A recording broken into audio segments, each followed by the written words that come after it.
Amora was already tired before the day truly began.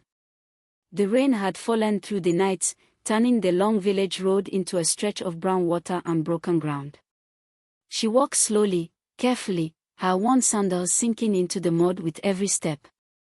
In one hand, she carried a small nylon bag, onions, salt, pepper, enough for one meal, enough for the day. She was heavy with child, and heavier with worry. Please, I would love you to take a few minutes to subscribe and like this page so don't miss out more beautiful stories coming your way. The road was quiet, but not kind. Cars passed without slowing, splashing water and dust as though people did not exist beyond their windows. Amora kept to the edge, close to the bush, remembering the warnings of elders who knew that poverty makes one invisible. Then she heard the engine. It came fast, too fast for a road like this. She moved aside, pressing closer to the edge, hoping the driver would slow down. It did not. The tires hit a deep puddle. Mud rose into the air and fell on her body, her face, her clothes, her chest, her belly. The shock stole her breath. For a moment, she stood frozen, covered in wet earth, feeling the weight of humiliation settle where the mud clung. Laughter followed. Not the loud laughter of joy, but the careless laughter of comfort, the kind that comes from dry seats and rolled-up windows. The car slowed just long enough for her to understand that the splash had not been an accident. It was a reminder of her place. She wiped her eyes, mud dripping from her lashes, and stood there as the car drove away. The sound of its engine faded, leaving behind silence and the smell of wet earth. Amora did not cry. She simply stood. Because crying would not remove the mud. And it would not change what she already knew, that in this world, poverty invites disrespect. People nearby watched but said little. Some looked away. Others shook their heads in quiet understanding. Everyone knew what had happened, even if no one named it. Because she was poor, she had been splashed. She looked down at herself.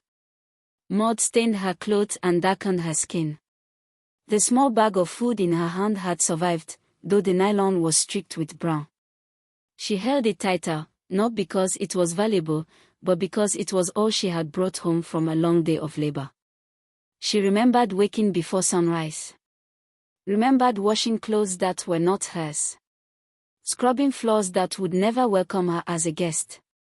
Smiling at people who did not greet her, because humility had become her survival. She remembered choosing to walk instead of taking transport, because transport money is food money, and food cannot be postponed. And now the road had added its own reminder. That poverty does not only take comfort, it takes dignity, slowly, in front of weaknesses. Amora placed one hand on her belly.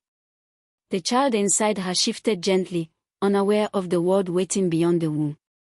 She breathed deeply, steadying herself, grounding her strength where the mud could not reach. She thought of her mother, who had walked this same road years before, carrying heavier loads with less complaint. A woman who used to say that the world first insults a person by pretending not to see them.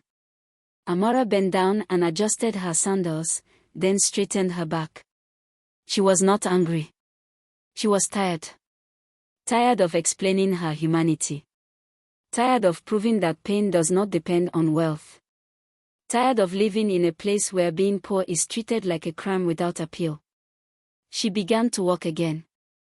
Each step pulled at the mud, but her feet did not stop. With every movement forward, the weight on her body grew lighter, even as the stains remained. She reflected on all the times loss had been dismissed in her life, when death had been called small because it belonged to the poor, when suffering had been labeled normal because it lived in houses with leaking roofs. She wondered who decided which lives were large and which ones were allowed to be stepped on. The road gradually became firmer beneath her feet. The mud thinned, but the memory did not. It settled somewhere deeper, joining the many quiet injuries she carried without ceremony. Her child moved again. She smiled for the first time since the splash. She rested her hand on her belly and made a promise, not aloud, but family, that this child would know their worth before the world tried to name it for them. That they would understand that dignity is not something given by money, but something protected by endurance. Behind her, voices murmured about strength, the kind that grows when help does not come.